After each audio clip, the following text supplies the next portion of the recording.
What's up guys, and welcome to Fluoride Junkies, and today we're going to be asking the age-old question, is where is the creator? Where is he?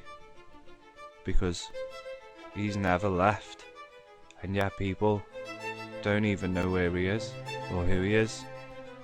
But the book also tells us where he is and who he is, and these are breadcrumbs. So let's dive right in. Let's find the clues. Okay. In Jeremiah 10:10, but the creator is the true God. He is the living God and the everlasting King. Okay. So let's carry on. Numbers 23:19. The creator is not a man that he should lie, or a son of a man. And it does go on that scripture, but that is pretty much what we want. Matthew 28:20. Teach them to observe all that I have commanded, and behold, I am with you always to the end of the age. So where is he? If you ask religious people, where is God? They don't know. They just believe because they don't know. Okay, but look, Isaiah 43, another beautiful breadcrumb. Okay, you are my witness, declares the Lord, and my servant whom I have chosen. Okay, that you're talking to anyone. If you're following him, right, you're his servant. Okay, so that you may understand and believe that he is who he says he is. Okay, so it also goes on and says there's no God was formed before him, and nor will there be after him. So he's one and an only. There's none like him. Okay, even I, apart from me, there is no savior. There is no savior apart from him. So it makes you actually think, who are these? You know what I'm saying? So if there is no savior apart from him, and he is the one who is revealed and saved and proclaimed, and not some foreign god among you. So you'll see that foreign gods that aren't from the ancient of days. Okay, so I have revealed and saved. You are my witness, declares the Lord. I am. We won't say his name because we know. Yes, I from the ancient of days, I am he. Who can deliver out of my hand? And when he acts, who can reverse it? So where is this where's this power? Where's this ancient power? Okay, he's always been around. It's just no one's ever looked at him or turned to him and gone, yeah, I see you, because he sees you every single day. Let's go on. More clues. I love Isaiah. Isaiah is a great book. I swear it's one of the ancient 3 tablets. It's one of this. Isaiah's a book from news. Because the Bible is actually older than you think. And it's got a lot of added to it, and it's got a lot of taken away from it. Well, not taken away, but slimmed down and added. But we're going to get into it, so more clues. Isaiah 55. Seek him while he may be found. Call on him while he's near. So he's obviously near. Sometimes, do you know what I mean? I'd love to be on that mountain right there, wouldn't you? As the heavens are higher than the earth, so are my ways higher than yours. Okay? And my thoughts are higher than your thoughts. This is obviously right. For anyone who doesn't understand the interpretation of heavens, heaven means sky. Okay? Heaven translates to sky. So my ways are higher than yours, and your thoughts higher than yours. As the rain and the snow come down from the heaven, from the sky, because that's where rain and snow come from, and it not return without watering the earth and making it bud and flourish, so that it yields seed for the sower and bread for the eater. Yeah, so you see, this is what he is king of. This is what the creator is king of.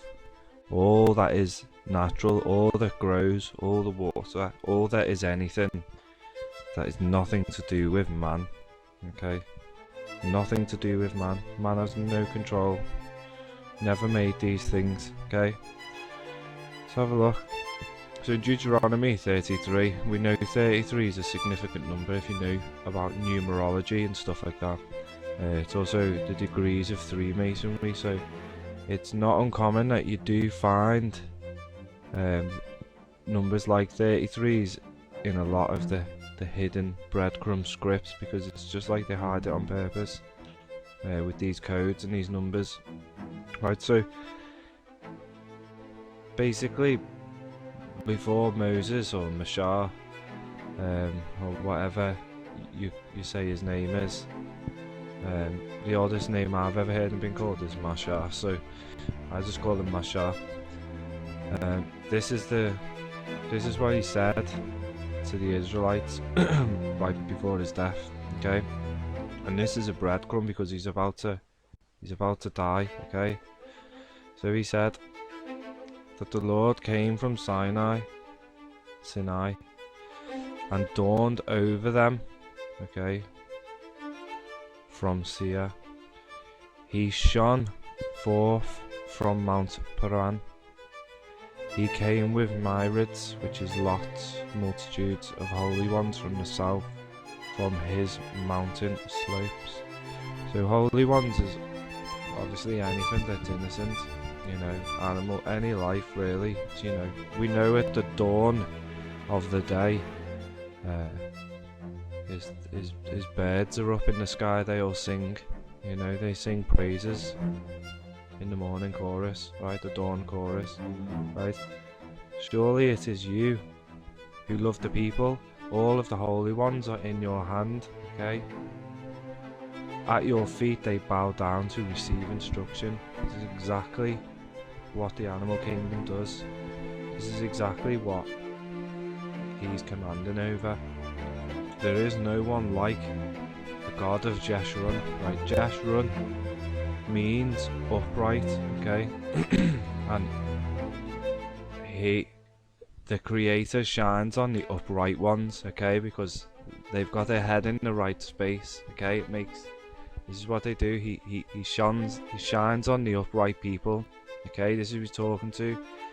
So this is in 26, okay?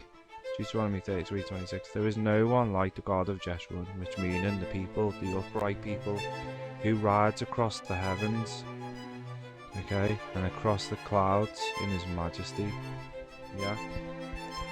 The eternal God, your refuge, and underneath the everlasting arms he will drive out his enemies before you. So he's eternal, he's everlasting, and his arms just expand out constantly. So if we go back, we know the creator is not a man. He's not a son of a man or anything, okay? He's everlasting, and he is from the ancient of days, okay? And there is no one besides him, okay? There's no one besides him, no saviour, there's none next to him, okay? He's one of a kind, okay? There's only one place you see that sort of thing. Okay, so let's dig deep. Who are these guys then? Well, these are false prophets. These are liars. These are wolves that go out among sheep. These are the stumbling blocks to people. This is what man has given you. Man gods. Okay? This is what the serpent was telling you in Eden when he collected the debt of human sin. Okay? And that's important to know that, because by doing what he did and saying you could be as gods, which is still the thing today. You've got all scientists telling you today you could be like a god, you just have this implant, just have this technology in the future. No thank you, absolutely no. These are idols, okay, man idols, wolves among sheep, snatching up the lost sheep, people who don't know, people who aren't willing to look but just willing to believe. Okay, so We go back to Numbers 23:19 again. The Creator is not a man that he should lie, or the son of a man. Okay? There are many that claim to be God or sent by him. Okay? There is no foreign God among you. He is not that. Okay? These are foreign gods. Why is he a moon? What is the halo? Do you know what the halo is? The halo is him putting himself in front of. Yeah, if I put my head in front of that sun, because I think I'm more important than it. Okay, so let's have a look. So if we look where the word God actually comes from and what the hell it's doing in this book in the first place, because it's an old German word. Okay, and it actually does refer to Odin. Okay, it's Odin worship, it's Dutch, it's German, Saxon, Norse god. See the Norse god Odin, which is Odin. Okay, so we know that God isn't his name. Okay, so we're gonna just start getting to the truth a bit, because God is not a name and he's not a man. So these guys can jog on basically. So here we are. Right, so let's have a look at the deities known as Lord. Okay, because Baal, or the title of the horrific, meaning owner, Lord. Okay, in the North Semitic languages. Okay. So Lord means owner. So your people are praying to a man, right, and calling him Lord. Well, I'm not going to say his name because I don't affiliate with these man idols, these Satan in human form figures. Basically he's saying he's your owner. Okay, he's your owner. And it's funny because when you're saying he's your owner and you get to the gate and they say, didn't we do things in your name? It's funny how the Creator just turns around and says, I didn't know you. Depart from me, you lawless. Yeah, do you understand what is being said? Okay, pagan, Baal. Okay, so we know it's dead easy. These guys are lies. Okay, this is Satan. This is him. This is his tricks. This is his guy. These are his prophets. Okay, these are his wolves. Okay, look, I'm gonna move this out now into something else now. So some people might know what these screenshots are from, but this is from something you can find on YouTube called IPEC Go-To, and it's basically made by the Freemasons. I did some research into who made it, and it turns out that there's strong links to the Freemasons, and the guy who made it, his granddaddy, is absolutely like a top level Freemason. You could just Google Heliofant, you can backtrack everything. Anyway, so we know put these things out. Okay, look, here we have the man idol, obviously Egyptian Jesus, because they all follow the Egyptian mystery religions, don't they? Because, you know, that's what they do. All these elites or elites today follow these Egyptian mystery religions. Right, let's go to Revelation 19, because people think the King of the King and the Lord of Lords is this guy here, you know, this Egyptian Jesus guy, or Serapis, whatever you want to call him, Isis, Lesus, you know, he's got multiple names. He's been all around the world forever. So, oh no, he's just come up out the abyss there, if anyone wants to know. He just came right out the abyss on the video, so that's interesting. So, and then I saw an angel, this is Revelation 19, standing in the sun. Okay, there's the sun. So he's battling, he's standing in direct opposition, okay, because this is the one who lies. Yeah, and he's saying, get ready, because I'm gonna, this is a lake, this is the fire, lake of fire, you see? See this coming out the water, symbology of smoke, it's coming out the fire. Right, and then he throws the false prophet in behalf, and all with the signs that he deluded those that had received the mark of the beast and worship his image. Right, Egyptian Jesus is coming back, okay, he's the beast, and people are going to take his mark, okay. I know that sounds hard for you, but all through the scriptures, this guy is the beast. I am not joking. We'll go into that in a separate video. but he is bad news. And anyone wants to know why the witnesses died for their testimony, you want to look, because the testimony of who Jesus actually was, and that is when the beast, Jesus, overcomes the good people. But that is a separate video anyway. So he's a false prophet, the one who lies, okay? He's in direct opposition of the one who created him right now. So who was the true prophet? There was a prophet in time. There was a prophet who shut down everything, who made a complete blip in human history and changed everything. So let's find out who it was.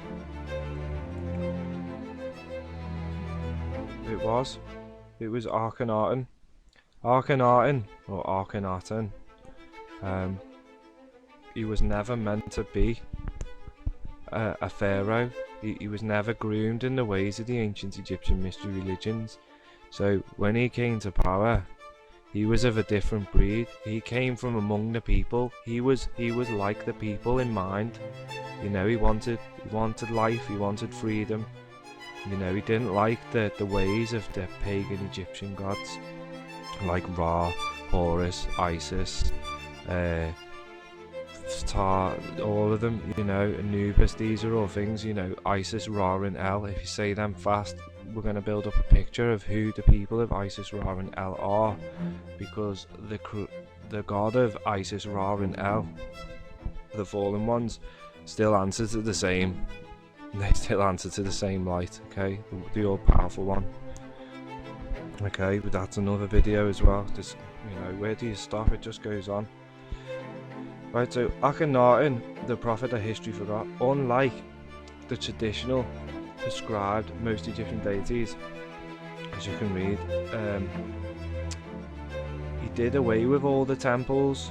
He did away with all the dark sanctuaries, innermost recesses of their temples. He shut them all down. He shut all these little pagans down. So that's like going into the Rockefellers today, right, and shutting them down, shutting all this stuff down. JP Morgan's going into all their temple rooms and all their shady places, yeah, and just going, it's over, guys, it's over for you. This is what he did.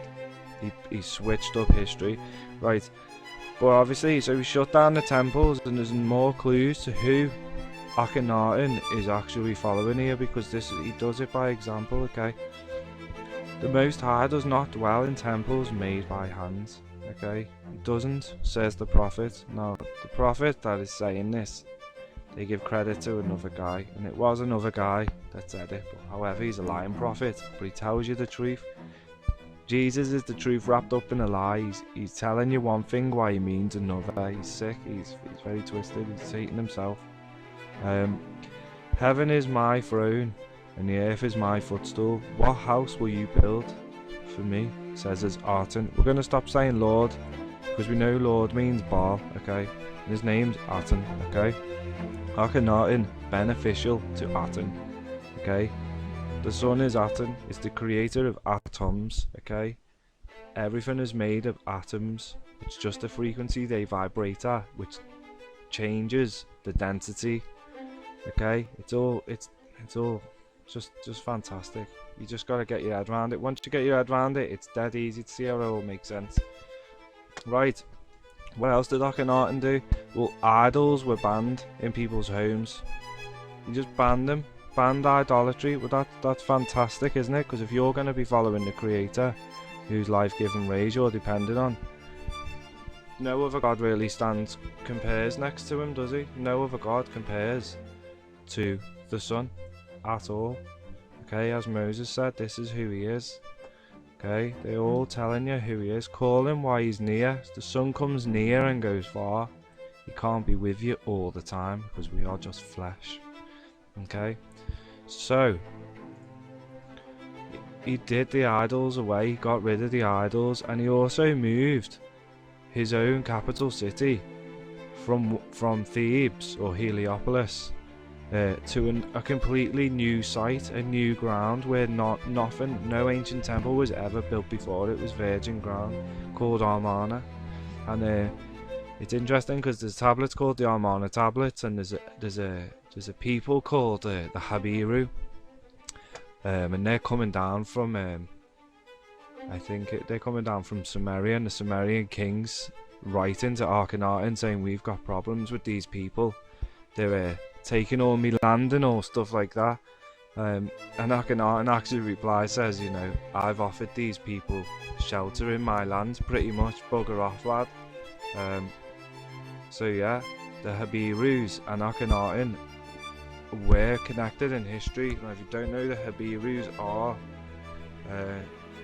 Habiru means it's not one particular race, because these were captives, remember. So Babylon was already a world empire, so their captives would have been taken there from all over the world. The Habirus are a collection of people, nomads basically, people without a home. Okay, and these are like the type of people that Aten uses. Okay, he calls people who are not qualified and turns them into something. So when you're sitting there and people thinking, why me? You know, why am I so important? You know, it's important because someone else thinks you're important and you've got a job to do. Now, pull your socks up, because someone believes that you can do it. So no matter where you came from, it doesn't matter. You've just got to find the truth, and that's all that matters. And I can attest to that, because I came from a place you would never expect. To even know what I know, and just even have the light shone on things that I'd never have dreamed about, is priceless. It's priceless, which hence why I'm doing this, because I feel like I've got to give something back to what I've learned. So remember, so there was no idols besides, there was no worship of any other god. Okay, so Akhenaten is the father of monotheism. Okay, he's the first one who turned around and said there's only one, apart from, you know, Adam, where he was in the garden with him and he just knew it was him. Akhenaten pretty much brought that back into line, brought all the gods, kicked them all out, all the fallen ones, the renowned ones, people of old, the giants, and he reformed them all, booted all those ones off.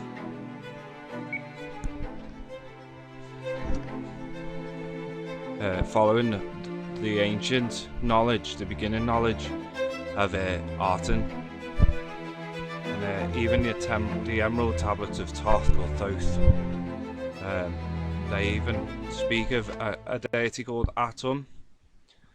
But the Hermetica, where the Hermetica goes wrong is there's a tiny paragraph in it which undoes it all, and it's really silly. It's just like it's added there to just throw you off. And basically it says that it allows planets to pass over it, so it feels like it's like a lesser planet. So basically, because other planets pass over the sun, over the top, that it's not a king because it allows. But what he fails to realise is that other planets pass over the sun is because he's completely comfortable in his power to destroy anything that would ever even challenge him. Like, there's nothing out there to challenge him, so he would allow other planets to pass over him because there is no other him. Like, they can't do what he can do, and unfortunately that's where the Hermetica goes wrong. But everything else about it seems to tie in with what Akhenaten was teaching, and we can just look in life how these sun rays work. Okay, so we're going to go on, because we're going to show you now. So from the beginning, Genesis 1, okay, in the beginning Aten created the heavens and the earth. Now this shouldn't be at the beginning as the first paragraph. I know why, but it's like inaccurate. It's basically a statement saying in the beginning this is what he did. But to have it there, sometimes with the way people read these scripts, it gives the illusion, it dumbfounds them a bit because they read it a bit backwards. So if we start from 2, in the beginning, now we start from 2, okay? So now the earth was formless, empty, and darkness was over the surface of the deep. Right, and Aten was hovering over the waters. Okay, so let's pick this out. Now the earth was formless. The earth didn't exist. Okay, there was no earth. Earth hasn't been created yet. Okay, The darkness was over the surface of the deep. So already we're on a level playing field because you've got a surface, okay? And you've got an above because he's hovering above the surface. So imagine a great deep abyss with no bottom, like a plane, infinite plane, okay? This is the beginning, right? And the spirit or the energy or the force, because let's look at this like scientifically. Electromagnetic energy, what he wasn't giving off light yet, okay? He hasn't became, the creator hasn't became light. He's just an energy. He's not a light energy, he's an energy. So he's giving off radio waves, vibrational waves, frequency waves. So he's rippling the waters of the deep. So he's pulsating, he's alive, do you know what I mean? He's conscious, but he's in darkness, okay? This we're breaking it down because it's this is what people need to know. This is dead easy, man. Once you know who the creator is, your life will change. Okay? And then I said, let there be light, and he became light, okay? And there was light, and I saw the light was good, and he separated the light from the darkness, okay? So, and he called the light day, and the night was darkness, night, okay? And then there was evening, and then there was morning, and there's the first day. Now this is important later, the first day bit, okay? So, he became light, okay? He now became light energy, light frequency, waveform, and with the light, he's also brought into creation heat and thermal, okay? Because now he's got light waveform, heat waveform, vibrational frequency, sound, okay? He's giving birth, he's you know, he's dusting off the dust, like he's waking up, he's you know, this is what he's achieving, okay? So he came from the dark, so automatically when he becomes light, he now creates a divide between dark and light, because there can be no darkness found in the light, okay? That's also scripture, okay? What friendship does darkness have with light? It doesn't, okay? It does not have, okay? That's why bad things mostly happen in dark, shady places, okay? Okay, because they're far away from the prying eyes of the creator. So they think, but he knows everything because he penetrates the whole earth. It's all him, okay? Right, so this is the first day. He's now became light.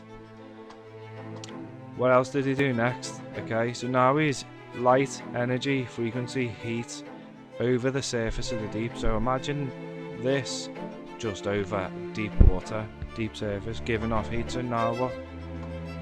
Genesis 1 still. And I said, let there be a vault between the waters to separate the waters. Okay, the vault is pretty much the heavens, okay? It's the heavens. The vault means heavens. Vault sky, okay? Because we know sky is the heavens, okay? This is where they dumbfound you, because they change the words later on. Is because they try and mystify everything, but it's no mystery. They just make it a mystery for you, so you don't get it, okay? And I said, let there be a vault to separate the water from water. So what happens, what we've got here in this picture, if we look closely, we can scientifically see that this is what the sun does. He's now radiating heat and life on the surface of the deep, okay? He's creating an atmosphere, okay? Because now you've got energy transitions, okay? So he's now heats up the surface of the deep. The surface of the deep turns into a gas, which is steam, and it rises up into the atmosphere, yeah, and then it cools off and it gets denser, creates clouds, okay? So within the light being, he's now created a greenhouse, okay? He's created the upper atmosphere, lower atmosphere. He's separated water from being a puddle into different layers of gases, okay? Even to the point he can hang water in the sky in huge volumes, okay? This is just, it's magnificent. It's dead easy, it's dead basic. People just think it's a mystery, it's not. Right, so next what? So with the heat and the light comes what? Evaporation, yeah. Okay. And he said, let the water under the sky be gathered into one place, and let dry ground appear. So now he's moving the water away, okay? Because he can do this now, okay? He can do this with immense power. He's every form of power you've ever imagined, every form of electricity, every kinetic energy, electromagnetic energies, you know. This thing does it all. Like, this is there's nothing he cannot do. This is what I don't think people realise, the power of the actual sun, what it is. This is what it's been doing, okay? It's never left. It's been there since day one. It'll be there till the end, you'll find. Go and read the end of your scriptures, man, they'll tell you. Alright, so now he's evaporating and he's drawing the seas back and he's rising up land out of the abyss, okay?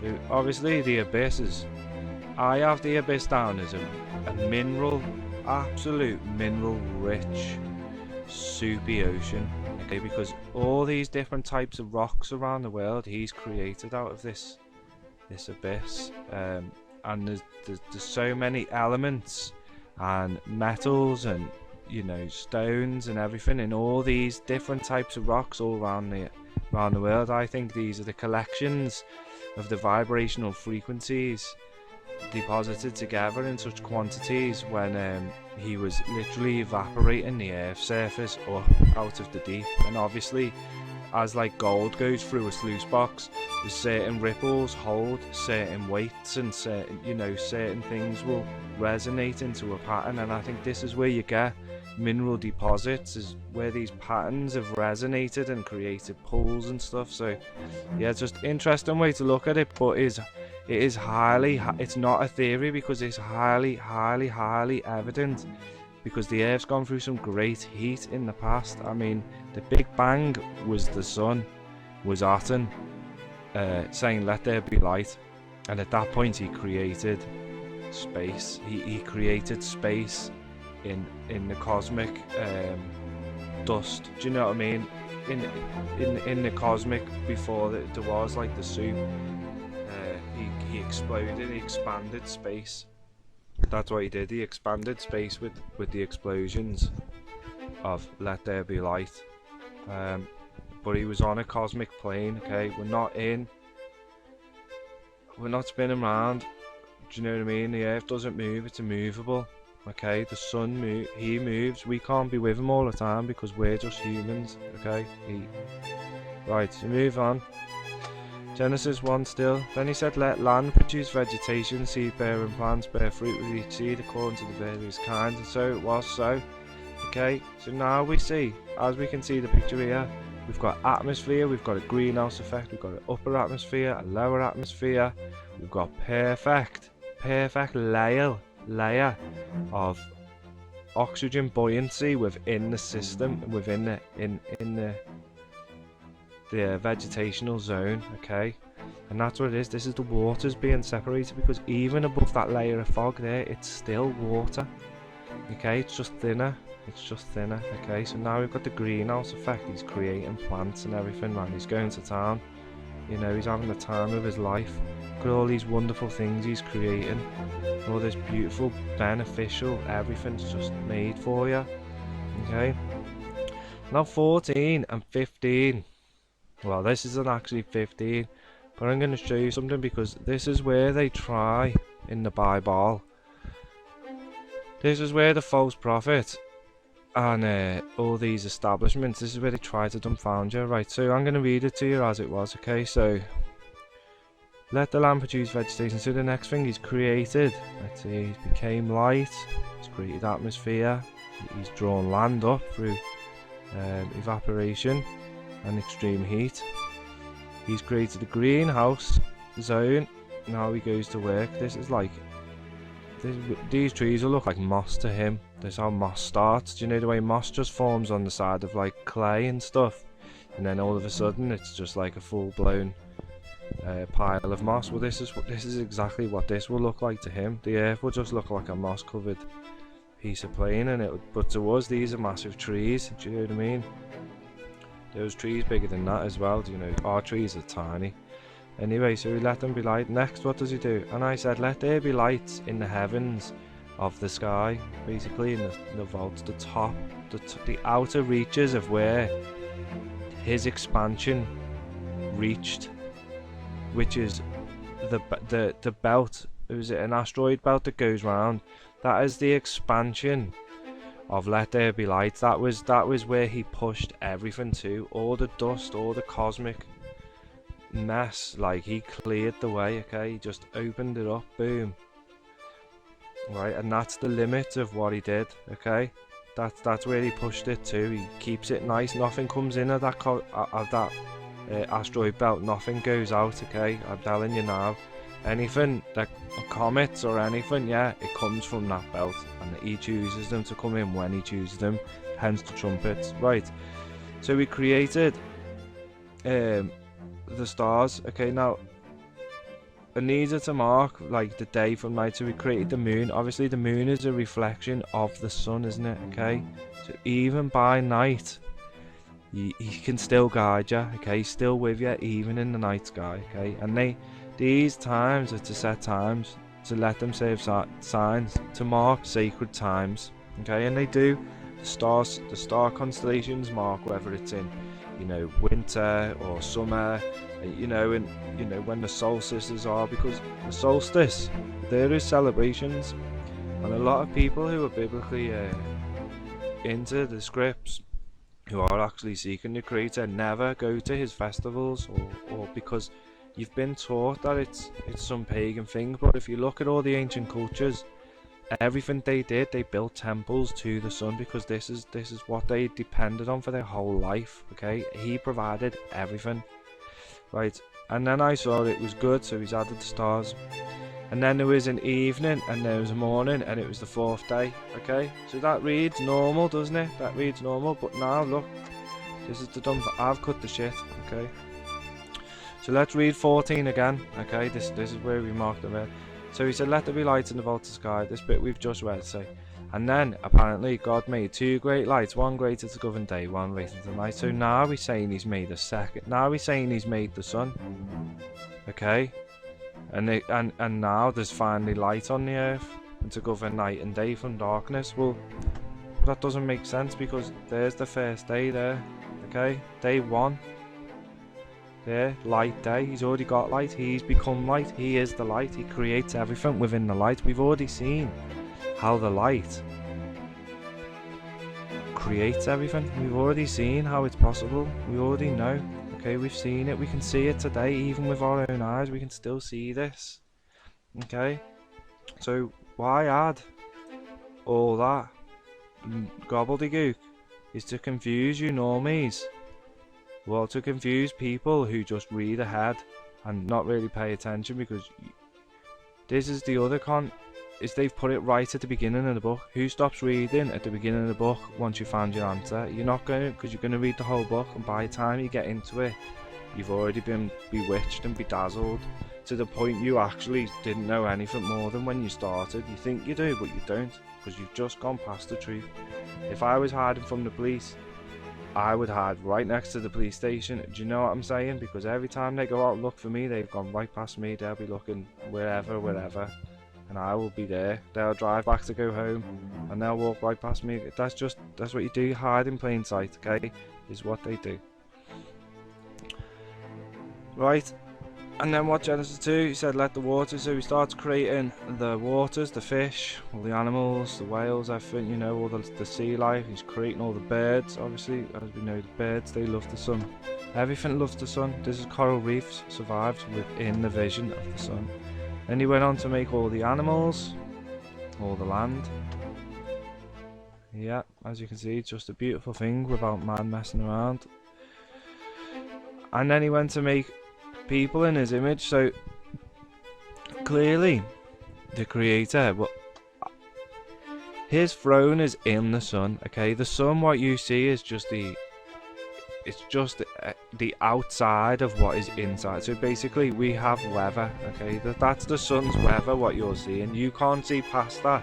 Nothing can see into the sun. Okay, it's massive. You're just seeing the outside of it, which glows this radiance. Okay, but in there is the throne, and apparently in the end Revelation books it says there's a like a guy in the sun. It says there's an angel in the sun, and it is the sun. Okay, and he's in it, and he comes down, and his city comes from out the light, which comes down the sun, and then it's sick. So then he says, I give you every seed bearing plant. Okay, so we've seen this, how the sun can create all these environments.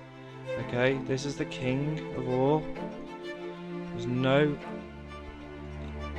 You should be getting it by now, do you know what I mean? Like, even there is no other saviour. Who else can sustain you? Okay? It is as simple as that. Okay? You can take him away, we'll all die. If you trust in your man idols, they will not sustain you, because they have no control over the berries you eat, the food you're going to come across, the water that comes out. This is all his to give you, to sustain you. Okay? And it's important that anyone who's planning for these times,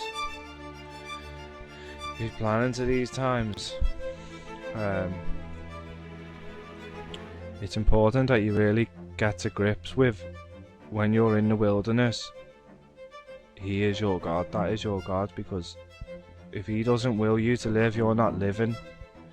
Okay, he's the king of that world, and if you're bumbling around to your man idol, you ain't gonna make it out of the wilderness. Okay, when they went into the desert, what was the only thing they had? It was him. He was with them the whole time, every single day. We finding them, watching them, we finding them. We spent all that time since birth. Well guys, I guess that pretty much wraps it up. But like I said, the next one about how this man's a bad man, and he's a bad man. He's a very bad man. The next video, I'm gonna really blow it.